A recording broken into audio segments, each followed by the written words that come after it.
Today I'm drinking Operation Cherry Red, which is an Ethiopian, and it's definitely got some fruitiness to it. Tastes a little bit like honey. It's very, very sweet. It's very light coffee.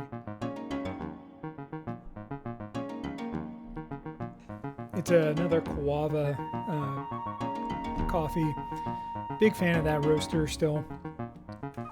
So today I want to discuss the book Ministry for the Future by Kim Stanley Robinson, published in 2020. I think this is my third Robinson book. The first one was Years of Rice and Salt in 2312, and now Ministry for the Future. I really like his writing style because he writes interesting things. I mean, his most famous is like the Red Mars trilogy. I haven't read that. I might pick that up at some point. But the Years of Rice and Salt is an alternative history book where it's like what if the Black Plague wiped out 99% of Europe. It was really well written, and one of the most haunting scenes in the book was when the Moors arrived in Europe to find towns completely empty of people, but the houses were still in good shape. And there were mass graves everywhere. And of course, there were remains of people in some of the homes. So it was really interesting just, going through that sort of thing and what that could have done to people. And of course, the whole time I was reading the book, I kept kind of bouncing back and forth. And it was like, okay, this would be like 1945, even though all the years were different because it was following the Arabic or Chinese calendars instead of the Gregorian calendar, because that didn't exist. This book, though, is a near future speculative fiction book, though I would definitely say this is a hard science fiction book, but it is not a physics obsessed sci-fi book. Usually when people talk about hard science fiction, they are talking about a book that focuses on the physics of long distance space travel and how that could impact generations of humans. But this one is actually the real science of climate change and what is going to be impacted by that. And he also talks about the reality of geoengineering that we understand it, and the drivings of the challenges of driving political change across the entire world, and some theories of how that political change could take place, which I think he does a really good job with. I think they're realistic in a lot of ways. And quite frankly, they're a little scary, what he proposes. Now, again, this is a fictional story. It's not like this is a policy recommendation, but I could certainly see something like this happening in some case. The book starts by following a guy named Frank who is volunteering at a clinic in rural India. What Frank and we don't know is that this is the beginning of a horrific heat wave. A week-long heat wave where the wet bulb temperature was over 38 degrees C. According to Wikipedia, the wet bulb temps are the coolest temperatures the thermometer can cool with water evaporation alone. Extended periods at this temperature will kill you. 38 C is 100 degrees Fahrenheit. But, according to the Wikipedia article, it's a heat index of 71 C or 160 degrees Fahrenheit, due to the humidity. So that's at the point where you can no longer release any heat in the air. You actually are being literally cooked by the outside.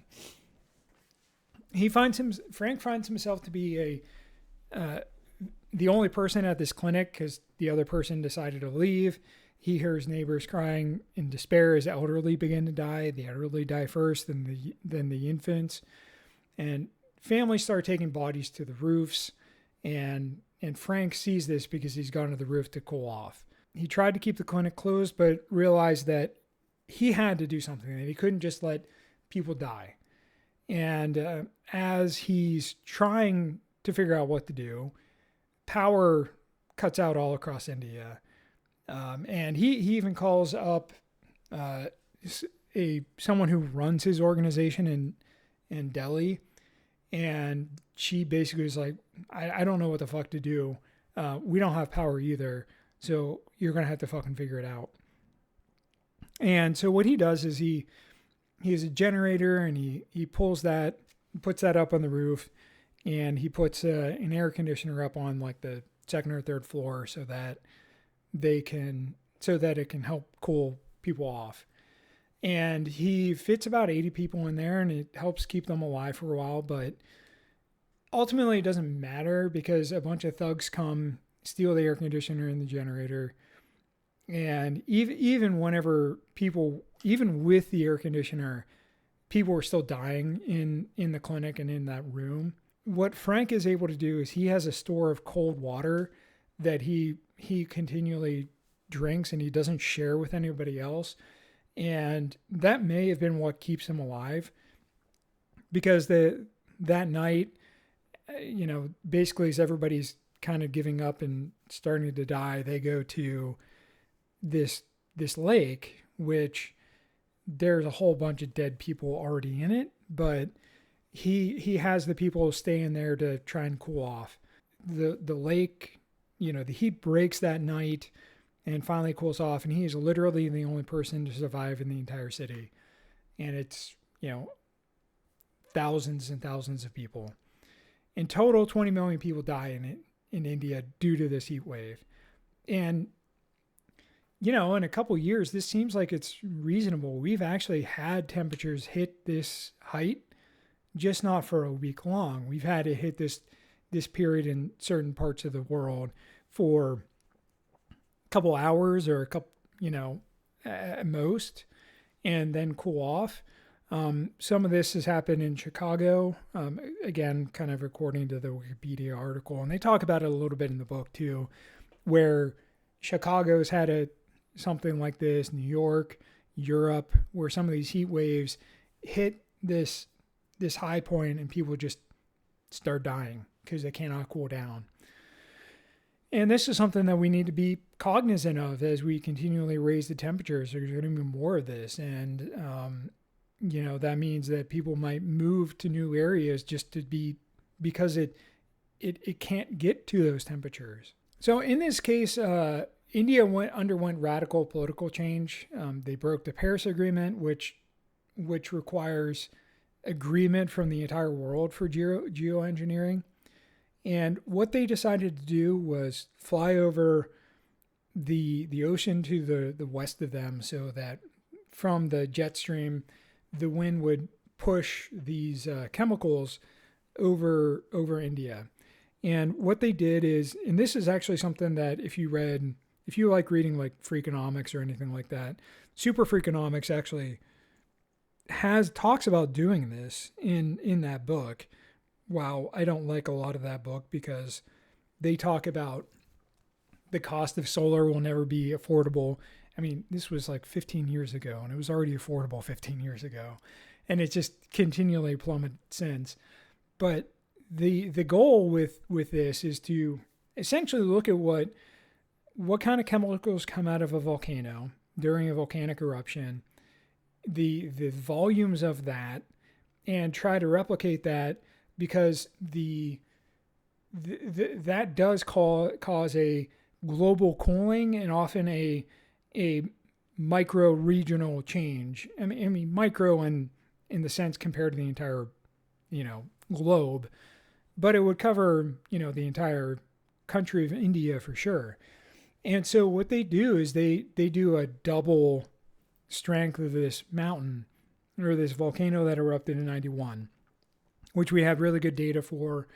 And so it actually does quite a lot. It actually cools India by up to 5 degrees on average, and it cools the global temperature by 2 degrees Celsius, which is a really big deal. I mean, that's like the whole point of the Paris Agreement is to prevent the Earth warming on average 2 degrees Celsius. And so the fact that they basically stopped that for about a decade in this book is a huge deal, and it actually saves a lot of lives. This really radicalizes a lot of young Indians, and they end up creating I guess you could call it an eco-terrorist group called the Children of Kali, and they use drones, which are very cheap. And as we're seeing from the Ukrainian war and what's going on in Iran, where the United States, the most powerful military on the earth, cannot try and keep the Strait of Hormuz open because of really cheap drones, that this would actually be a viable terror campaign. So they use drones to go after the rich and the heaviest consumers of carbon. They actually are pretty targeted and focused on what they do to get maximum impact for it. So one of the things that they do is they target private jets. So on one day, they do send out a warning saying, hey, we're going to go attack jets. Nobody takes it seriously. And then I think it was either 160 or 60 private jets were downed in a single day. And of course, the private jets are huge carbon wasters. These are the richest people who are using an absurd amount of carbon compared to the average person. They're down by drones. And then the next day they do the same thing, and at that point nobody flies anymore. It completely kills the airline industry. Who's going to fly if at any point you could be attacked by a drone? 1,000 or so people die. What ends up happening is older flight technology makes a return, like dirigibles and zeppelins and things like that are buoyed by other means of floating. So everything is slower. It's more like sailing than the speed that we're used to with flying. So it kind of starts to change the global economy, and there's less travel and more video calls. And then the Children of Kali move on from targeting airlines to targeting massive shipping containers, because like ships like the Evergreen are a huge, they consume so much fuel.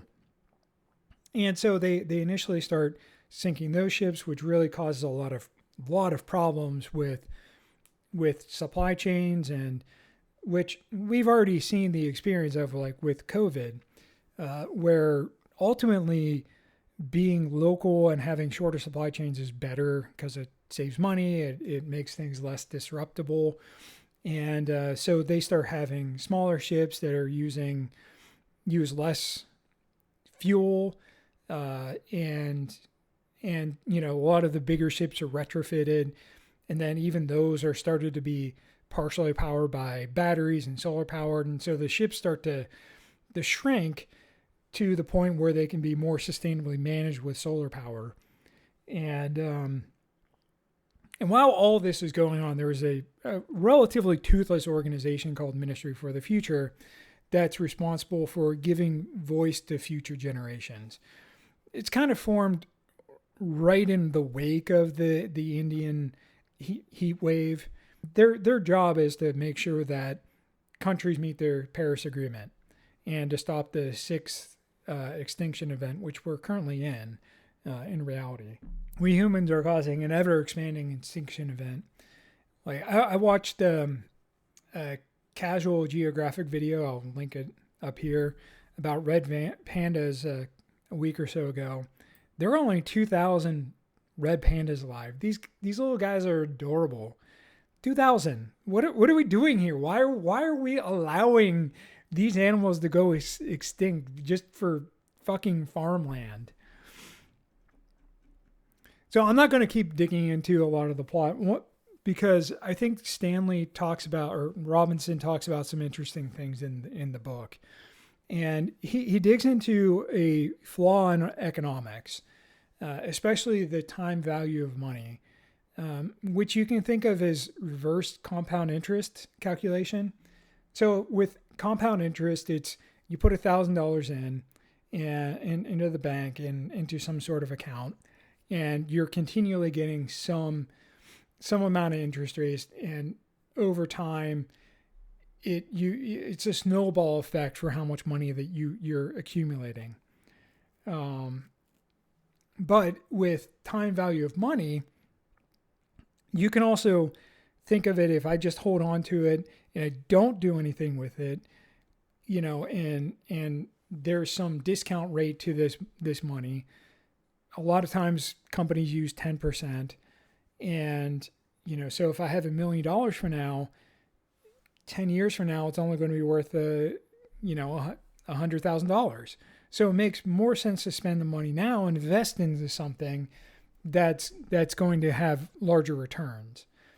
This is something that I learned, and I went over in one of my master's classes. It was, there was a couple things on this actually.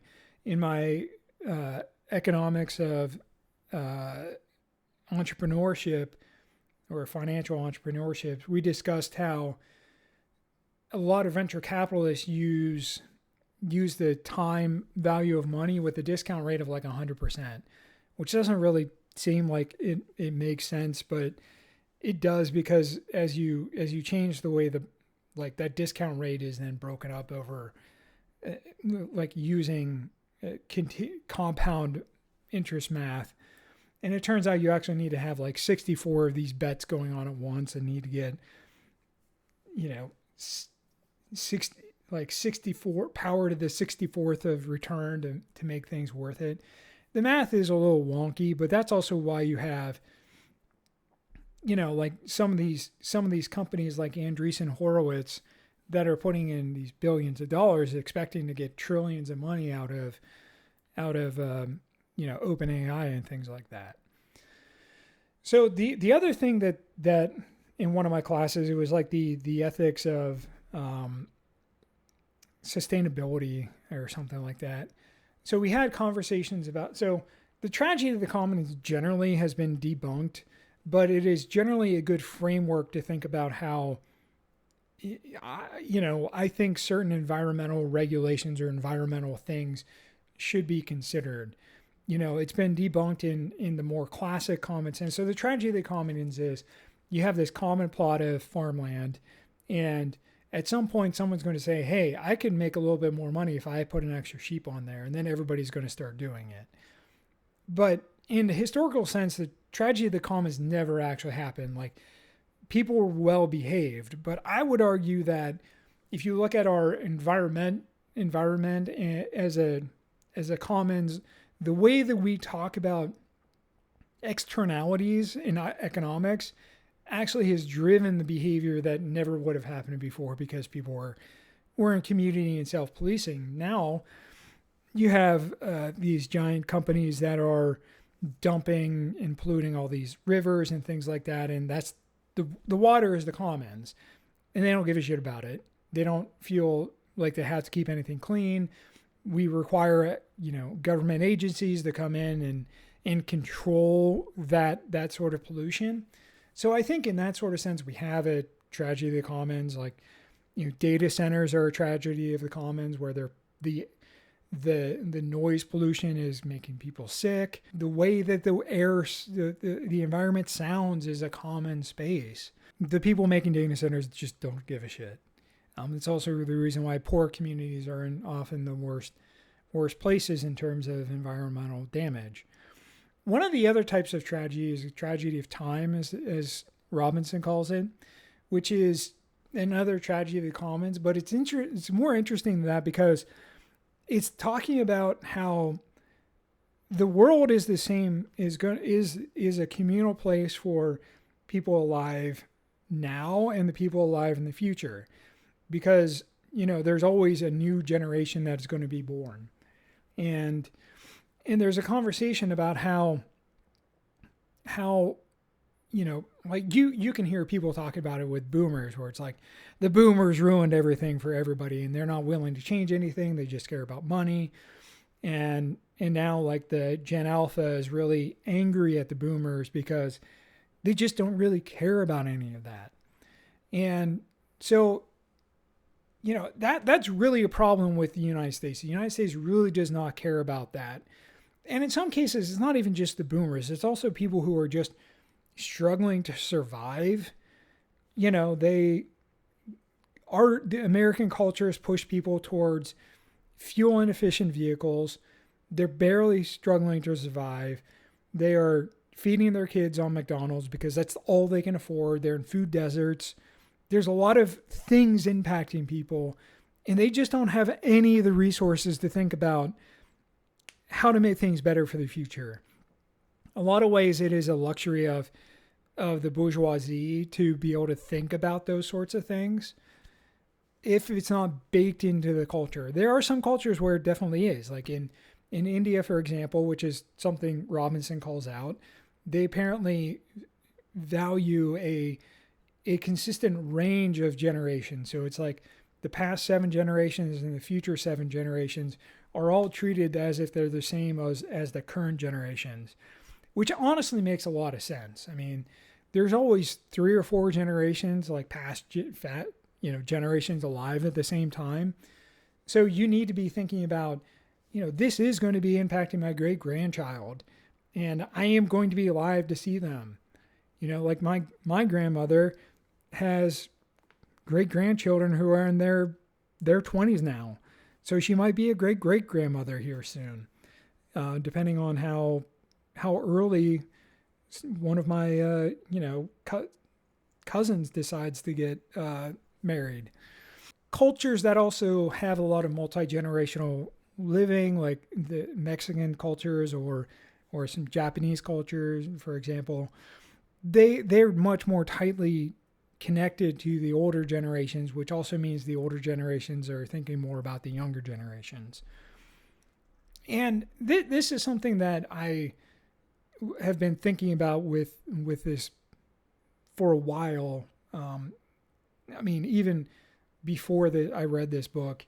But so I'm going to talk about effective altruism kind of at this point, because this is where I kind of disagree with some of Robinson's thinking about what's going to happen in the future. But I think it was reasonable at the time whenever he wrote the book, because the book came out in 2020. Think about what was going on in the 2020s, like early 2020s or late, 2010s. So like blockchain is the big thing. And then in 2020, we have NFTs and then we move into AI and all that sort of stuff. That's kind of like a continual thread of a type of business or VC or tech bro type thing. And a lot of it is all wrapped up into effective altruism, which was a movement that Sam Bankman-Fried was a part of. And they call themselves the rationalist movement. And so and these all overlap because, the people make all this money with cryptocurrency, and they think, which is part of the blockchain, and then they think, we need to figure out what is the most effective way to help generations in the future.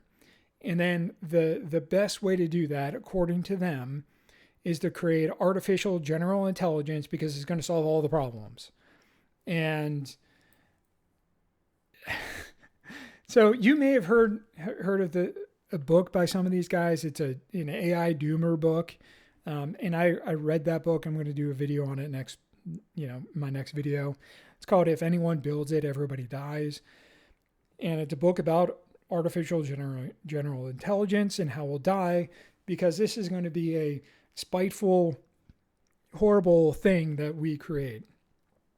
And there's a information hazard called Rocco's Basilisk, which I'll link a video to a Kyle Hill video here where he talks about it. But generally, it is the idea where AI is going to be so super hyper intelligent, it's going to know everything about everything, and it's going to be able to know based off of your social media posts, what you say, what you do, that whether or not you made the decision to help AI come into existence. And if you didn't, it's going to kill you. And the authors of If Anyone Builds It, they take it to the extreme that no matter what, even if you helped it come into existence, AI is just going to kill you. So in a lot of ways, this is just Pascal's wager, but for AGI. And I think this is really dumb. I mean, first of all, there's no reason to believe that AGI is going to know the historical state of every action.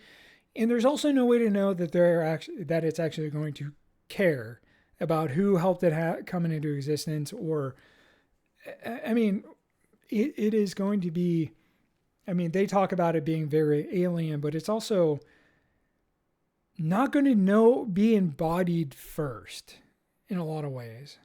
So I'll talk about that more in my next video. But I mean, to be able to know what everybody thought, you would have to basically be able to perfectly reproduce the state of every molecule in the universe and predict everything, which I don't think we're in a simulation. So I don't think that that's reasonable. These folks believed it entirely, though. And they really believe that artificial superintelligence or artificial general intelligence will solve every problem. And since the future has an infinite number of people, we need to do everything we can now to bring about AGI to save the world, because it's going to save the world because we can't do it. This is really frustrating for me because these assholes all are supporting venture capitalists. They're all doing the discount rate that I talked about with 100% discounts.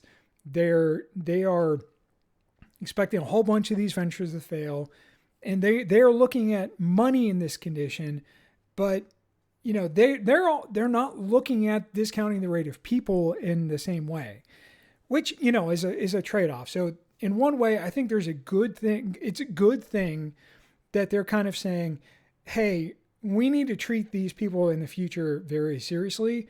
But I think that they just targeted the wrong fucking thing.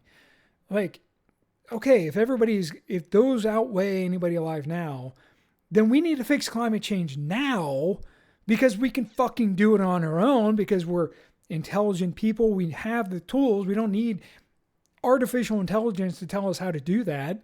In this book outlines every fucking way to do that. So they believe in the time value of money for money, but not for people. They're not consistent. I don't understand why they think that burning all the natural gas in the world, which is what Elon Musk's Goliath data center for XAI is doing, and that it's going to leave us out of the climate disaster that's proposed in the Ministry for the Future.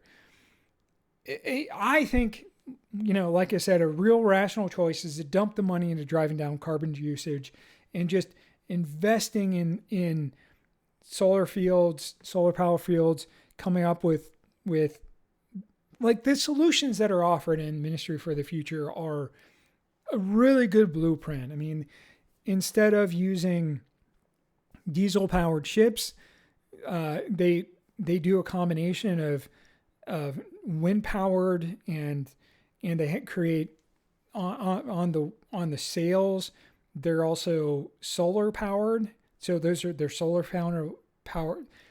They are solar photovoltaic canvas that is allowing the ship to get propelled, so that the engine is powered by these gargantuan, solar panels that are being used. They're lightweight. They help in every way. And so the ships are able to travel very fast. They're able to travel, like, it just takes a week to get from Europe to the US. And I think it took 10 days to get to LA from London or something like that. And yeah, that's slower, but because the internet's everywhere, people can just work from it. It just becomes people adapt to that. And all shipping is done this way. And more things are done through, regenerative agriculture. A lot of techniques that were described in things like, the beginning comes after the end, or the dawn of everything, or just any sustainability book on regenerative farming or healthier agriculture. is included in this book. We've lost 6 years since when this book was published. We've ramped up our carbon that we were releasing. These companies that all these people were investing in to build the LLM AGI of the future, they're all starting to flame out. We can see that with the way that they're changing their price structure, where you're being charged for the real usage, and that is just not going to be viable for end users. If an LLM sits there for 15 minutes and gives you a wrong answer, and it costs you $15 to do that, you're going to be kind of pissed off about that. Because not only was it wrong, but you got to do it again. And so you're looking at $50 to get a closer to right answer and it took a half an hour. I mean, why would you want to do that? Like, the fact that it was $20 a month to do that before, totally reasonable to use. But now, if it's $50 a day, you're starting to get, and if you're a super user, some people are racking up $3,000 a day. You're looking at expenses that are, why don't you just hire a person at that point? So, we're going to be running into some difficult times once these companies kind of fold and we come up with a way to more efficiently or effectively create these LLMs. Because there are some uses to it. I don't think that we'll see things like as much art. We'll still see them for programming and development and things like that, and writing copy, but we'll see really focused algorithms in the future that are going to be run off of like one or two GPUs. So we've got a lot of work to do to get out of this, and we're in a world of hurt, and if this crash happens, in the next year or two, Trump and his cronies are going to fleece the recovery, and it's going to make things even worse. And Trump and people like him who, are the people that the children of Kali go after. And what you eventually learn towards the end of the book is that it's actually a Black Ops wing of the Ministry of the Future. One of the main characters running the group, he's Indian, and he actually creates the group, and he's the one giving them the direction. He tells them that I'm Kali. And, the head of the Ministry of the Future doesn't know. But, I think in a lot of ways, this is very realistic, that there is going to be a terror group or terror groups that are going to be going after these sorts of things. I mean, we're seeing this in little bits and pieces. Molotov cocktail thrown through Sam Altman's house, entire Kimberly Clark toilet paper warehouse burned down. There's Amazon buildings being destroyed because of people dying in them. Like seven or eight warehouses have been destroyed through arson at this point. This is just kind of the start of it. And I think the business leaders and government leaders need to make a decision about, are we going to continue going down the route of punishing people who are techno-negative, which is another book I'll talk about in the future, that are fighting against technology and fighting for a more human future? Or are they going to start making changes to drive improvement within the world? I don't know. What do you think? Have you read the book? Do you think I missed anything? Do you think a 20 million death heat wave could happen? Do you think protests are going to ramp up? I mean, I've talked about this in a couple of my videos with like how to blow up a pipeline and things like that. Are we in store for a very difficult future? Let me know in the comments below.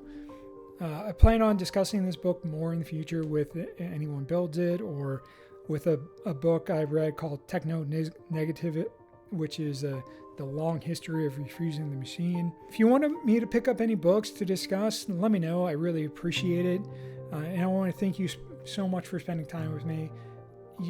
like I'm doing this because it's a fun way to talk about my books, but also because I know that people enjoy this. So I hope you have a good one and take care.